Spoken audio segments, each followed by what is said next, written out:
tinunghayan ang mga natatanging gawain ng Police Calabarzon sa PD in action. Tampok ang buting Provincial Director, Police Colonel Galvin Melio Machita Unos ng Laguna Police Provincial Office. Sa unang araw ng linggo, ang Provincial Director, Police Colonel Galvin Melio Machita Unos ay dumalo sa ginanap na ceremonial signing of Memorandum of Understanding and Declaration of Stable Internal Peace and Security sa San Pedro at Santa Rosa. Kinabukasan, ginanap din ang ceremonial signing of Memorandum of Understanding and Declaration of Stable Peace and Security sa siyudad ng Biñan.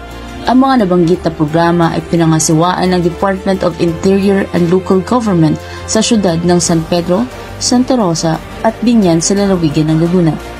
Matagumpay na dinaos ang nasabing programa katuwang ang iba't ibang national and local government agencies. Bilang paghahanda sa desperasat araw ng Undas 2024, ang Provincial Director, Police Colonel Galvin Melio Machita Unos, kasama ang Regional Director, Police Brigadier General Paul Kenneth T. Lucas ay nag-ikot upang mapisita at ma-inspeksyon ang mga terminal at mga pribado at pampublikong sementeryo sa lalawigan ng Laguna upang masiguro ang seguridad at kapayapaan sa kanilang mga nasasakupan.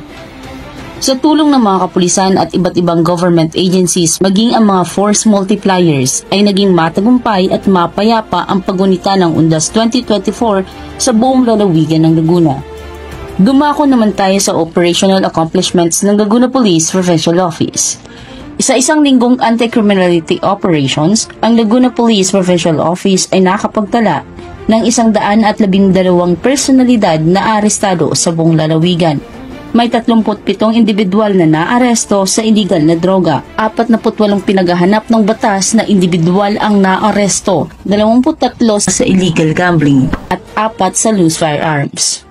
Ang Laguna Police Provincial Office sa pangunguna ng Provincial Director, Police Colonel Galvin Melio Machita Unos ay patuloy na magsiserbisyo at gagampanan ang mga tungkulin upang masiguro ang kaayusan, katahimikan at ligtas na bagong Pilipinas.